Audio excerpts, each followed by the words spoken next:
Good morning students. बेटा हम कर रहे थे एक्सरसाइज 1.2। 1.2 में हमारे 1-2 सम बचे हुए हैं, पहले हम वो फिनिश कर रहे हैं। इसमें आपको ये स्टेटमेंट दे रखी है क्वेश्चन नंबर 6 में, explain why this number and एक दूसरा नंबर और दे रखा है आर कंपोजिट नंबर्स। हमें ये प्रूव करना है कि ये कंपोजिट नंबर्स क्यों हैं। सबसे पहले हमें पता होना चाहिए कि कंपोजिट नंबर होते क्या हैं। कंपोजिट वो नंबर होते हैं जो दो की प्रोडक्ट में लिखे जाएं अदर देन 1 एंड इटसेल्फ। अगर कोई एक नंबर है आपके पास, जैसे 15 है, 15 खुद 15 और 1 को छोड़ के अगर बाकी किन्हीं दो इसके फैक्टर हम यहाँ पे लिख दें, जैसे 3 और 5 अदर देन 15 एंड 1, तो क्या हो गए, दो फैक्टर की और प्रोडक्ट में लिख दिया हमने, दो फैक्टर और दिखा दिए इसके, तो 15 क्या हो जाता है, यहाँ पर कंपोजिट नंबर हो जाता है। ठीक है, तो हम यहाँ पर भी ऐसे ही दिखाएंगे कि जो हमारा ये नंबर है ये खुद नंबर और 1 की प्रोडक्ट के अलावा किन्हीं दो नंबर की और की प्रोडक्ट में आया हुआ है। तो कैसे करेंगे, देखो ये तीनों नंबर मल्टीप्लाई में है, तो ये तीनों नंबर से क्या बनेगी, फर्स्ट टर्म बन गई, ये सेकेंड टर्म है हमारी। अब इन दोनों टर्म्स में से क्या कॉमन आ रहा है, यहाँ पे 13 कॉमन आ रहा है, तो मैंने 13 कॉमन ले लिया यहाँ से। अब यहाँ पे क्या बचा, 7 इंटू 11 प्लस में यहाँ से 13 जाएगा तो प्लस 1 बच गया। ठीक है, अब यहाँ पे क्या हो जाएगा, इन दोनों की मल्टीप्लाई करो, 77 प्लस 1 क्या हो गया, 78। अब देखो ये नंबर क्या हो गया हमारा, 13 इंटू 78 दो नंबर्स की प्रोडक्ट में लिखा गया, तो इसलिए हमारा जो गिवन नंबर है ये क्या हो जाएगा, कंपोजिट नंबर बन गया। ठीक है, इसलिए ये कंपोजिट नंबर है। फिर इसमें 7th क्वेश्चन है। 7th क्वेश्चन में क्या कहा हुआ है, there is a circular path around a sports field. Circular path है, Sonia takes 18 minutes to drive 1 round of the field. Sonia इस पूरे ग्राउंड का एक चक्कर लगाने में 18 मिनट्स लेती है। While Ravi takes 12 minutes for the same, और एक चक्कर लगाने में रवि उसी पार्क का कितना लेता है, 12 मिनट्स लेता है। Suppose they both start at the same point and at the same time. वे दोनों, जैसे ये सर्कुलर पाथ है, दोनों इस ए पॉइंट पे हैं, एक ही टाइम पे एक ही पॉइंट से ये भागना शुरू किया इन्होंने, एक ही डायरेक्शन में। After how many minutes will they meet again at the starting point. तो इसमें आगे ये कहा गया है कि स्टार्टिंग पॉइंट पे वे दोनों दोबारा एक साथ फिर कितनी देर बाद आएंगे, ये आपको निकालना है। ठीक है, तो जब भी आपका ऐसा क्वेश्चन आए कि कोई 2 है या 3 आदमी है, वो तीनों एक ही पॉइंट से एक ही टाइम पे चले हैं, तो तीनों की स्पीड अलग अलग है, क्योंकि एक जो सोनिया है वो 18 मिनट्स में एक राउंड कंप्लीट करती है, और जो रवि है वो 12 मिनट्स में, मतलब डिफरेंट स्पीड्स है उनकी। तो वो दोबारा स्टार्टिंग पॉइंट पे कब तीनों एक साथ होंगे, कब दोनों एक साथ होंगे, जब ऐसा क्वेश्चन आ जाए तो यहाँ पर हम क्या करेंगे, एलसीएम लेंगे 18 और 12 मिनट्स का। 18 और 12 मिनट्स का जो आपका एलसीएम आएगा, आप एलसीएम ले लीजिए। उतनी मिनट के बाद, क्योंकि ये हमारे किसमें थे, मिनट में थे, ठीक है ना, 18 मिनट और 12 मिनट, तो 18 और 12 मिनट का क्या ले लेंगे हम, यहाँ पे एलसीएम ले लेंगे, और जो यहाँ पे एलसीएम आएगा इसका 36, आप निकाल लेना इसका। तो 36 मिनट के बाद दोनों सोनिया और Ravi at the same point के ऊपर दोबारा से वो मीट करेंगे। ठीक है, इतनी ही थी हमारी एक्सरसाइज 1.2। नेक्स्ट है बेटा मोस्ट इम्पोर्टेंट एक्सरसाइज 1.3। इसमें से क्वेश्चन हर बार आता है। क्वेश्चन है आपका कि prove that root 5 is irrational.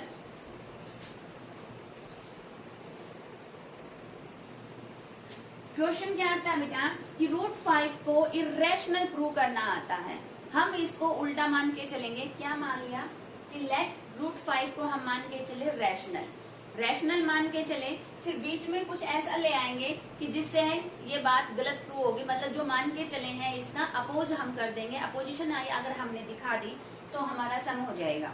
तो हम क्या मान के चले, let root 5 be a rational number. इसको इरेशनल प्रूव करना है, उल्टा हमने क्या मान लिया कि ये रैशनल नंबर है।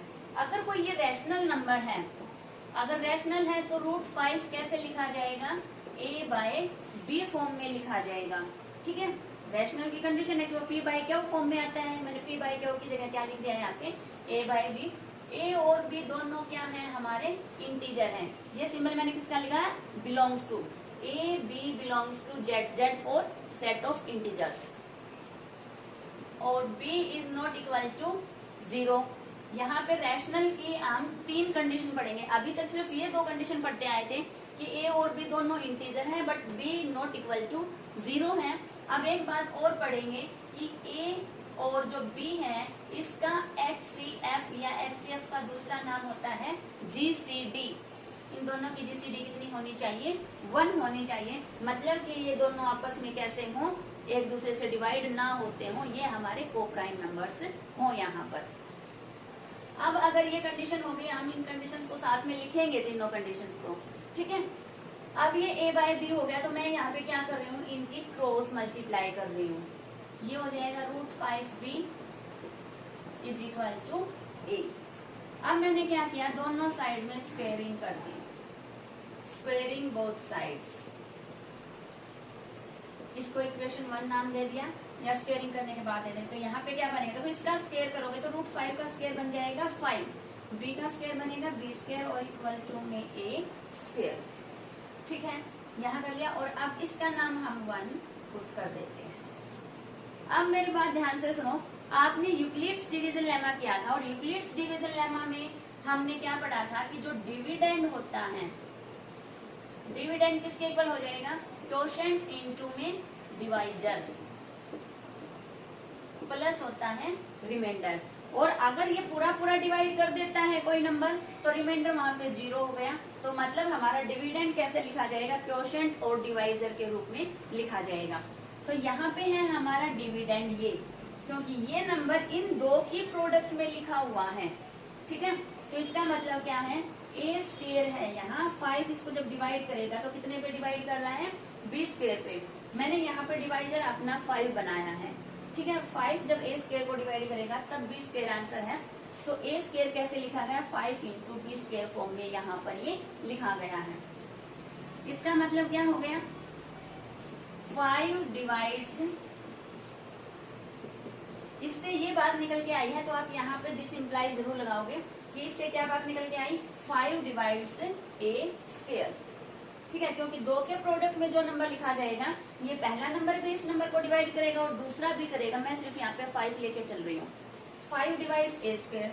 अब यहाँ से एक बात और आ रही है कि अगर 5 किसी नंबर के स्क्वायर को डिवाइड कर रहा है, तो 5 उस नंबर को भी डिवाइड जरूर करेगा। जैसे 5 डिवाइड कर रहा है 25 को, या हमने ले लिया 10 का स्क्वायर मीन्स 100। 5 डिवाइड करता है 100 को, ठीक है, 100 को डिवाइड कर रहे हैं, तो ये किसका स्क्वायर है, 10 का। तो 5 किसको डिवाइड करेगा, 10 को भी डिवाइड जरूर करेगा। तो 5 अगर a स्क्वायर को करता है तो 5 इस नंबर को भी करेगा विदाउट स्क्वायर। ठीक है, अब a को 5 डिवाइड कर रहा है तो किसी ना किसी क्वोशेंट में जाएगा, तो हमने वो क्वोशेंट क्या ले लिया, यहाँ पर m ले लिया। Then a can be written as 5 into m, क्योंकि a को जब 5 डिवाइड करेगा तो m पे गया। ठीक है, तो a कैसे लिखा गया, 5m की फॉर्म में यहाँ पर लिखा गया। समझ आया। अब हमने क्या किया कि इस a की वैल्यू को पुट कर दिया, पुट इन इक्वेशन 1 इक्वेशन में इसको हमने पुट कर दिया। अब 1 इक्वेशन में जब हम इसको पुट करेंगे तो देखो क्या बन जाएगा, यहाँ पे √5b, एक ही जगह पे आ गया 5m। ये इक्वेशन 1 थी, ये नीचे वाली थी, तो इसमें कर लिया हमने 5b स्क्वायर है, और एक ही जगह पे यहाँ पे हो गया 5m, और 5m का स्क्वायर हो गया 25m स्क्वायर। अब इस 5 से ये 25 कैंसिल हो रहा है, तो अब कौन लिखा गया, b स्क्वायर किसके फॉर्म में लिखा गया, 5 इंटू m स्क्वायर की फॉर्म में लिखा गया। तो देखो जैसे a स्क्वायर इन 2 की प्रोडक्ट में आया था, तो 5 ने इस a स्क्वायर को डिवाइड किया था। अब क्या है कि जो ये b स्क्वायर है इन 2 की प्रोडक्ट में आ गया, तो मीन्स क्या है, ये 5 अब किसको डिवाइड करेगा, इस b स्क्वायर को डिवाइड करेगा। तो इससे बात निकल के आई 5 डिवाइड्स b स्क्वायर। अब b स्क्वायर को डिवाइड कर रहा है तो किसको करेगा, b को भी डिवाइड करेगा। अब आप यहाँ पे देखिए, a और b की GCD या HCF हम क्या मान के चले थे, 1। HCF क्या होता है, वो हाईएस्ट कॉमन फैक्टर जो दोनों a और b को डिवाइड करता है, वो कौन है, 1 था। अब आपने क्या दिखा दिया कि 5 ए को डिवाइड करता है और 5 बी को भी डिवाइड कर रहा है।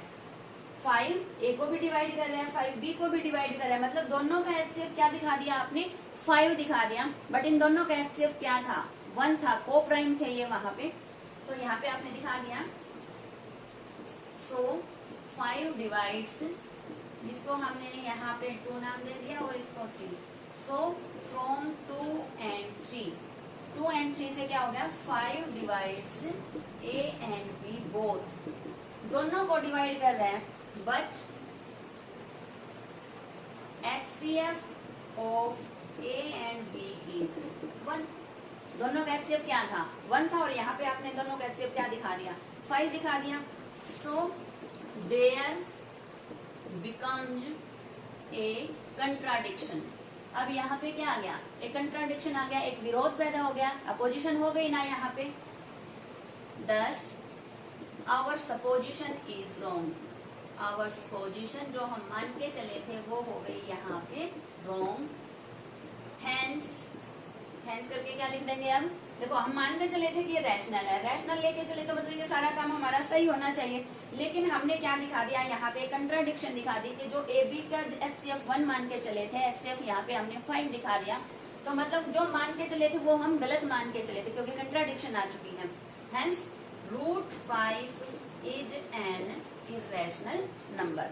तो इस तरीके से √5 क्या है, हमारा इरेशनल नंबर है। अब √5 की जगह पे एक एग्जाम्पल दे रखा है जिसमें आपको दिखा रखा है √2 या √3, क्योंकि आपके 4 सेट आएंगे, तो अगर ये क्वेश्चन एक सेट में है तो दूसरे में हो सकता है √3 आ जाए और तीसरे में हो सकता है √2 आ जाए। ठीक है, ये क्वेश्चन आपका 5 मार्क्स क्वेश्चन में या 4 मार्क्स क्वेश्चन में जरूर आता है। आप इसको अच्छे से राइट डाउन कर लेंगे कि ये कैसे हुआ। नेक्स्ट सम आपका है कि 3 + 2√5 को इरेशनल दिखाना है। 3 + 2√5 को इरेशनल दिखाना है, तो सेम वैसे ही हम करेंगे। ये आपका 2 मार्क्स में आएगा। Let 3 + 2√5 be a rational number. इसको हमने क्या मान लिया, एक रैशनल नंबर मान लिया। अब क्या है, अगर ये रैशनल है देन 3 + 2√5 कैसे लिखा जाएगा, a/b फॉर्म में लिखा जाएगा। और यहाँ पर भी a और b की जो यहाँ पे 3 कंडीशन लिखी थी, सेम तीनों कंडीशन हम यहाँ पर लिख देंगे। अब क्या करेंगे, यहाँ पे देखो सिर्फ अकेला √5 आए तो आपको ऐसे सोल्व करना है, अगर उसके साथ में कुछ और नंबर्स आ जाएं तो आपको इस मेथड से करना है हर एक सम को।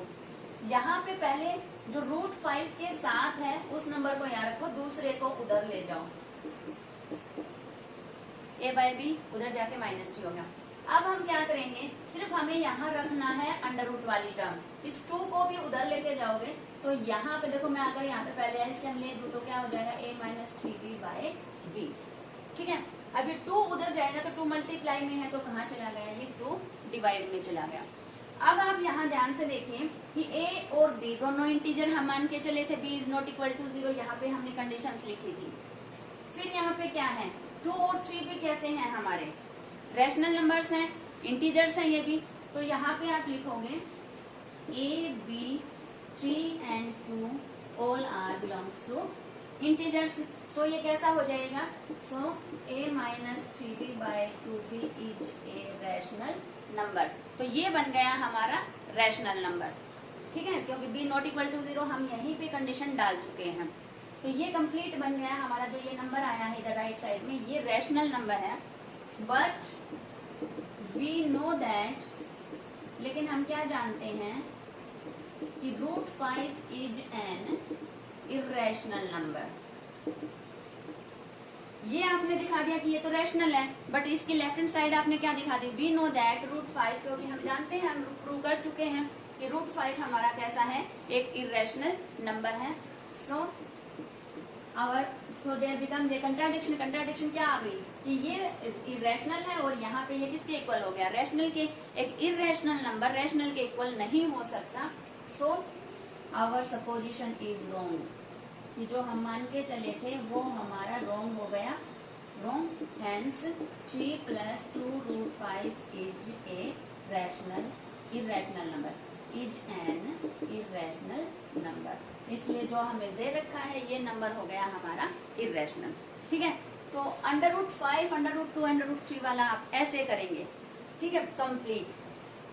दूसरा आपके साथ अगर इस टाइप का कोई क्वेश्चन आता है तो ये 2 या 3 मार्क्स में आप हर एक सम को इस तरीके से सोल्व करेंगे और इसी के साथ ये पूरी एक्सरसाइज आप अपने आप सोल्व कर लेंगे। Thank you.